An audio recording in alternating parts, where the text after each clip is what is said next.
Hi అండి, welcome back to our channel. So ఈ వీడియోలో మనము అంటే కామన్గా ఏదైనా సబ్జెక్ట్ ఎవరి దగ్గర నేర్చుకోవాలన్నా నేనే ఫస్ట్ చెప్తాను, డెమో క్లాసెస్ అనేటువంటివి చూడండి అని చెప్పేసి నేనే చెప్తా ఉంటాను కదా. సో అయితే మీరు హిస్టరీ క్లాస్కి డెమో క్లాస్ అనేటువంటిది పెట్టలేదు కదా అక్క అని చెప్పేసి అడుగుతున్నారనమాట. ఒకసారి అది పెట్టండి, లేదంటే అసలు ఎలా ఉంటుంది చెప్పండి అంటే, యాక్చువల్లీ మన ఛానల్లో ఆల్రెడీ జాయిన్ అయిన వాళ్ళు అయితే ఆల్రెడీ వాళ్ళకి తెలుసు మన క్లాసెస్ అనేటువంటి ఎట్లా ఉంటాయి అనేటువంటి వాళ్ళకి తెలుసు. సో నాకు తెలిసి కొత్త వాళ్ళు అనుకుంటా మీరు. నేనేమంటున్నానంటే డెమో క్లాసు మనకు 29 రూపీస్. ఇంకా కొంతమందికి కన్ఫ్యూజన్ అనమాట, ఎంత అక్క కోర్సు అనేటువంటిది. ఫస్ట్ నేను మళ్ళీ చెప్తానండి క్లియర్గా. 29 ఇనిషియల్గా నేను 29 రూపీస్ తోటి, అది ఫస్ట్ పర్క్ అనమాట. మనకు యూట్యూబ్కే మీరు పే చేస్తారు 29 రూపీస్. సో 29 రూపీస్ తోటి జాయిన్ అయినప్పుడు ఏంటిదంటే మీరు పాలిటీ షార్ట్ నోట్స్ యాక్సెస్ చేయొచ్చు. దాని తర్వాత నెక్స్ట్ సబ్జెక్ట్ నేను ఇండియన్ హిస్టరీ డీల్ చేద్దామని అనుకున్నాను. సో ఇండియన్ హిస్టరీ చెప్పినప్పుడు 59 అనేటువంటిది యాడ్ చేశాను అనమాట, సెకండ్ పర్క్. సో ఆ సెకండ్ పర్క్లో నేను ఇండియన్ హిస్టరీ యాడ్ చేశాను. ఇండియన్ హిస్టరీ తర్వాత ఇంకా మిగతా సబ్జెక్ట్స్ కూడా చెప్పండి అక్క అని చెప్పేసి చాలామంది రిక్వెస్ట్ చేయడంతో నేనేంటి అని అంటే, సరే మిగతా స్టాటిక్ సబ్జెక్ట్స్ కూడా మనం చెప్దాము మన ఛానల్లో న్యూ బిగినర్స్కి, అంటే కొత్తగా గ్రూప్స్ ప్రిపేర్ అవ్వాలి అని అనుకునే వాళ్ళకి కావచ్చు, లేదంటే ఫస్ట్ 2 అటెంప్ట్స్లో క్లియర్ చేయలేని వాళ్ళు, ప్రిలిమ్స్ క్లియర్ చేయలేని వాళ్ళు, థర్డ్ అటెంప్ట్లో మళ్ళీ నెక్స్ట్ అంటే మెయిన్స్ దాకా వచ్చి మళ్ళీ వెనుదిరిగిన వాళ్ళకు కొంచెం అంటే ఐడియా లేకుండా డైరెక్ట్గా మెయిన్స్ రాసిన వాళ్ళు, ఎలా రాయాలో తెలియక ఇట్లా ఉన్న వాళ్ళందరికీ యూజ్ అవుతుంది అని చెప్పేసి నేను సరే అయితే మిగతా సబ్జెక్ట్స్ కూడా చెప్దాము, ఎలాగో నా షార్ట్ నోట్స్ ఉంది కదా అని చెప్పేసి నేను చెప్పాను అనమాట. ఏంటిది 29 రూపీస్కే ఉండండి మీరు. ఫస్ట్ నేను ఏమన్నానంటే, ఇప్పుడు నెక్స్ట్ ఏదైనా చేస్తే ఫర్దర్గా 100 రూపీస్ అది పెంచుతాను పర్క్ అని చెప్పేసి అనుకున్నాను. కానీ సర్లే ప్రతిసారి ఎందుకు ఇట్లా పెంచుకుంటూ పోవడం అని చెప్పేసి మళ్ళీ కిందికే వచ్చి 29 రూపీస్కే పెడుతున్నాను అనమాట. ఎందుకంటే ఆస్పిరెంట్ని దృష్టిలో పెట్టుకొని చాలామంది వాళ్ళకి తెలియకుండానే ఆటోపే అనేటువంటిది అయ్యి కట్ అయిపోతుంది అనమాట వాళ్ళకి.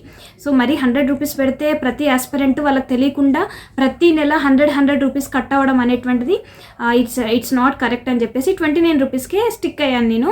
ఇన్ కేసు మెయిన్స్ అనేటువంటిది, మెయిన్స్కి సంబంధించిన ఏమైనా స్టార్ట్ చేస్తే అప్పుడు మనం చూద్దాం. సో ఫస్ట్ అయితే మనం ప్రిలిమ్స్ షార్ట్ నోట్స్, మనకు ప్రిలిమ్స్ క్లియర్ చేయాలి అన్న మోటివ్ తోటి నేను స్టార్ట్ చేశాను ఇనిషియేషన్ అనేటువంటిది. సో ఆ 29 రూపీస్ తోటి మీరు యాక్సెస్ చేసేటప్పుడు పాలిటీ షార్ట్ నోట్స్ వస్తుంది. నెక్స్ట్ మనకు world and Indian Geography bits అనమాట. మెయిన్గా కాన్సెప్ట్ ఉంటుంది, అందులో బిట్స్ ఉంటాయి మెయిన్ పాయింట్స్ అనమాట. నేను ఏదైతే ఎప్పుడు గ్రూప్ 1 ప్రిలిమ్స్కి వెళ్ళేటప్పుడు ప్రిఫర్ చేస్తానో నోట్స్ అదే అనమాట. నెక్స్ట్ దాని తర్వాత జనరల్ సైన్స్ కూడా చెప్పాను, ఎకాలజీ కూడా చెప్పాను. సో నేను చిన్న టాపిక్స్, కొన్ని మిస్లీనియస్ టాపిక్స్ కూడా నేను రాసుకున్నాను అనమాట. సో ఏదైతే నేను రాసుకున్నానో అది మన ఛానల్లో ఉన్న మెంబర్స్ అందరికీ అది ఆ 29 రూపీస్ తోటి పాలిటీ షార్ట్ నోట్స్ వస్తే ఇప్పుడు నేను చెప్పిన సబ్జెక్ట్స్ అన్నీ వస్తాయి. సో తెలంగాణ హిస్టరీ కూడా చెప్తా అని అనుకున్నాను. ఆ తెలంగాణ హిస్టరీ 59 రూపీస్తో జాయిన్ అయిన వాళ్ళకి అందులో పెడదామని అనుకున్నాను. సర్లే మళ్ళీ ఎందుకు అని చెప్పేసి మళ్ళీ అది కూడా 29 రూపీస్కే పెట్టాను అనమాట. So every one can access. So ఇప్పుడు ఈ 29 రూపీస్తో జాయిన్ అవ్వండి. సో ఇప్పుడు ఈ వీడియోలో అసలు మన క్లాసెస్ ఎలా ఉంటాయి అనేటువంటిది కొత్తగా చూసే వాళ్ళకు ఒక ఐడియా ఇస్తాను. సో ఫస్ట్ ఏంటిదంటే, హిస్టరీ అనగానే ఒక రకమైన అదొస్తుంది.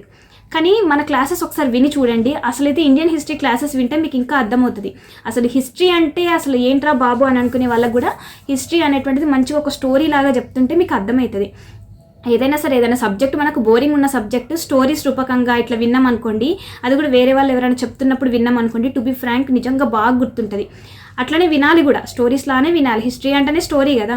సో అయితే ఇప్పుడు తెలంగాణ హిస్టరీ అనేటువంటిది మనం చెప్పుకుంటున్నాం కాబట్టి దీనికి సంబంధించిన డెమో క్లాస్ అని అంటే, మనకు నార్మల్గా ఏదైనా సరే సబ్జెక్ట్ నేర్చుకుంటున్నప్పుడు, ముఖ్యంగా హిస్టరీ సబ్జెక్ట్ నేర్చుకుంటున్నప్పుడు క్రోనాలజీ అనేటువంటిది ఇంపార్టెంట్ అనమాట. అంటే ఈవెంట్స్ అనేటువంటి ఏ ఈవెంట్ ఎక్కడ స్టార్ట్ అవుతుంది, అసలు ఎలా స్టార్ట్ అయింది అనేటువంటిది టైం లైన్ అంటారు కదా. So that is very important అనమాట. అండ్ ఇప్పుడు మనం హిస్టరీ గురించి నేర్చుకుంటున్నామంటే డైనస్టీస్ గురించి నేర్చుకుంటాం. ముఖ్యంగా తెలంగాణ హిస్టరీలో ఫస్ట్ శాతవాహనాలు వస్తారు, ఇక్ష్వాకులు వస్తారు, నెక్స్ట్ ఇట్లా ఒక్కొక్కరు వచ్చుకుంటూ వెళ్ళి లాస్ట్కి మనకు ఏమంటే తెలంగాణ మూమెంట్ కూడా టచ్ అవుతుంది, మనకు ఆపరేషన్ పోలో అట్లా టచ్ అవుతుంది. నెక్స్ట్ అందులో ఇంపార్టెంట్ బిట్స్ కూడా నేర్చుకుంటాం. ఇప్పుడు శాతవాహన డైనస్టీకి వచ్చినప్పుడు శాతవాహన డైనస్టీలో అసలు ఎంతమంది రాజులు ఉన్నారు, ఫస్ట్ శాతవాహనుల గురించి మనకు ఎట్లా తెలిసింది, ఇప్పుడు తెలవాలి కదా, ఏదో ఒక రిసోర్స్ అనేటువంటిది ఉండాలి కదా. ఇప్పుడు మీరు యాప్టిట్యూడ్ చెప్పండి అక్క అనంటే యాప్టిట్యూడ్ రిసోర్సెస్ చెప్పండి అనంటే నాకు తెలిసినవి నేను చెప్తాను కదా. సో అట్లా ఇప్పుడు శాతవాహనుల గురించి అదొక రిసోర్సెస్ అనేటువంటి మనకు ఎట్లా ఉన్నాయనంటే, ఆర్కియాలజికల్ డిపార్ట్మెంట్ నుంచి అలా వచ్చిన రిసోర్సెస్ చూస్తాము. ఇంకా మనకు లిటరరీ బుక్స్ ఉన్నాయి కదా, అవి కొంతమంది మనకు ఫారెన్ నుంచి వచ్చిన వాళ్ళు కూడా మన గడ్డ మీద ఉండి రాసిన బుక్స్ ఉంటాయి, అవి మనకు రిసోర్సెస్ కిందకే వస్తాయి, లిటరరీ రిసోర్స్ కిందకి వస్తాయి. నెక్స్ట్ మనోళ్ళు కూడా, ఇప్పుడు కొంతమంది రాజుల కింద కవులు ఉంటారు, వాళ్ళు రాసిన బుక్స్ కావచ్చు. సో వీళ్ళ బుక్స్ అనేటువంటివి తీసుకొని నెక్స్ట్ తవ్వకాలు, ఆర్కియాలజికల్ డిపార్ట్మెంట్ అంటే వాళ్ళు తవ్వుతూనే ఉంటారు, ఏదో ఒకటి చూస్తూనే ఉంటారు. పర్టికులర్ ఏదైనా దొరికినా, వాళ్ళ యొక్క కాయిన్స్ దొరికినా, ఏమైనా ఎగ్జాంపుల్ ఫైర్ ఆల్టర్స్ కానివ్వండి, ఇంకా ఏమైనా వాళ్ళు అంటే పనిముట్లు కానివ్వండి, ఇట్లాంటి ఏమైనా దొరికినా కూడా అవి ఏ కాలానికి చెందిన వాళ్ళవి అని. ఇంకా నెక్స్ట్ ఇన్స్క్రిప్షన్స్, శాసనాలు అంటారు కదా. ఇప్పుడు మనం ఎక్కడికన్నా పోయినప్పుడు అక్కడ కనిపిస్తూ ఉంటుంది ఇట్లా శిలాశాసనం అని చెప్పేసి అంటారు కదా, శాసనాలు అవి కనిపిస్తూ ఉంటాయి. ఎవరు, ఏంటి, ఎక్కడ, ఇవన్నీ డబ్ల్యూహెచ్ క్వశ్చన్స్ అన్ని దానికి సంబంధించిన ఇన్ఫర్మేషన్ అంతా ఉంటుంది. ఏదైనా పర్టికులర్ ఏదైనా ప్లేస్కి వెళ్ళినప్పుడు చూడండి, అక్కడ మనకు ఖచ్చితంగా ఇన్ఫర్మేషన్ అనేటువంటిది గోడల మీద రాసేవాళ్ళు, లేదంటే ఎక్కడన్నా మనకు చెక్కి దాంట్లో రాసి పెడతారు కదా. సో ఇవన్నిటిని దృష్టిలో పెట్టుకొని మనకు ఇట్లా రిసోర్సెస్ అనేటువంటివి ఉంటాయి.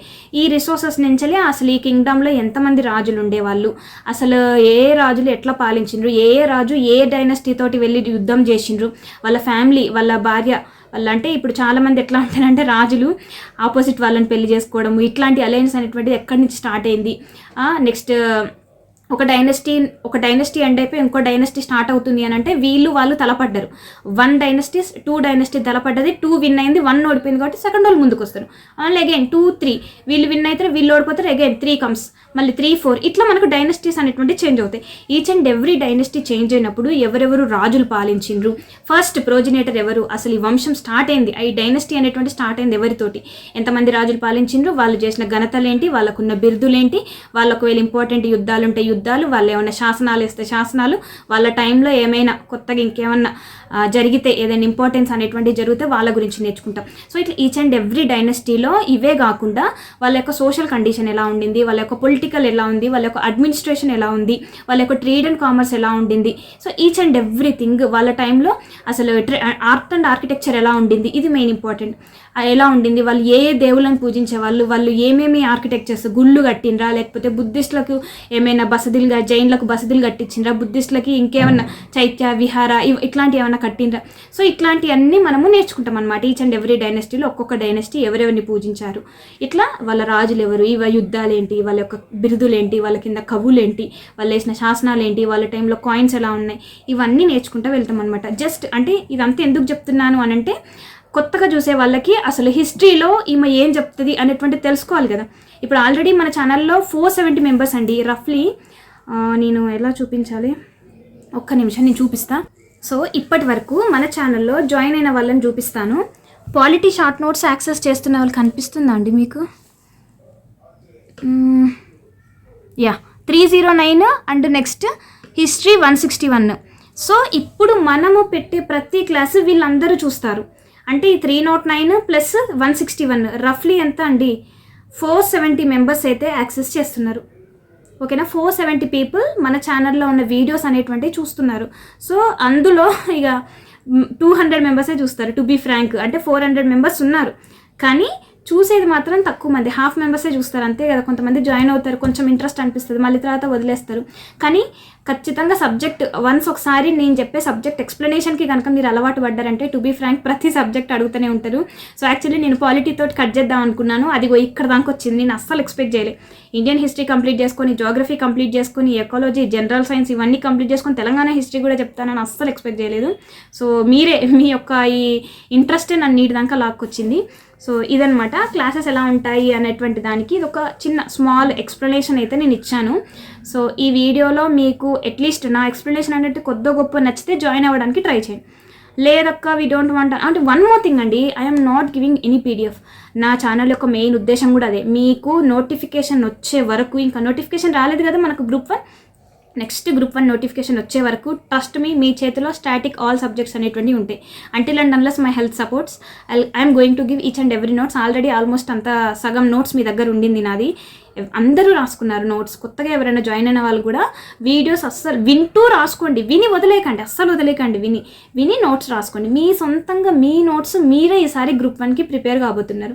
గ్రూప్ 2 వాళ్ళకి కూడా యూజ్ అవుతుందా అంటే, గ్రూప్ 2 వాళ్ళు కూడా in case if you want to right group 1 prelims exam you can access. అంటే ఇప్పుడు గ్రూప్ 2కి పక్కా యూజ్ అవుతుందని నేను చెప్పను, ఎందుకంటే గ్రూప్ 2 అంటే strictly we have to learn each and every topic thoroughly. But group 1 according అంటే నార్మల్గా ప్రిలిమ్స్ పాయింట్ ఆఫ్ వ్యూలో whatever the points which are important mainly for prelims, I am focusing on those points only, okay na, from different subjects which are mentioned in our syllabus. ఇంకా syllabus రాలేదు కదా ఎట్లా అంటే, సిలబస్లో subjects అంటే అవే ఉంటాయి subjects, maybe weightage అనేటువంటిది డిఫరెంట్గా ఉంటుంది. అండ్ దట్ టు మెయిన్స్కి ఎఫెక్ట్ అవుతుంది, ప్రిలిమ్స్కి అంత ఎఫెక్ట్ కాకపోవచ్చు. ఇన్ కేస్ ఎఫెక్ట్ అయినా కూడా మనకు చెప్పాను కదా, ప్రిలిమ్స్ ఈజ్ లైక్ మనకు క్వాలిఫైయింగ్ ఇన్ నేచర్ కదా, మనకు కట్ ఆఫ్ క్వాలిఫైయింగ్ అంటే కట్ ఆఫ్కి రీచ్ అయితే చాలు. సో ఆ కట్ ఆఫ్కి రీచ్ అవ్వాలి, ఆ కంటెంట్ అనేటువంటిది నేను మీకు ఇవ్వాలి అన్నదే నా మెయిన్ మోటివ్. అర్థమైందని అనుకుంటున్నాను. ఇన్ కేస్ మీకు కానీ వీడియో నచ్చినట్టయితే ఒక చిన్న లైక్ చేయండి. ఓకేనా, బై.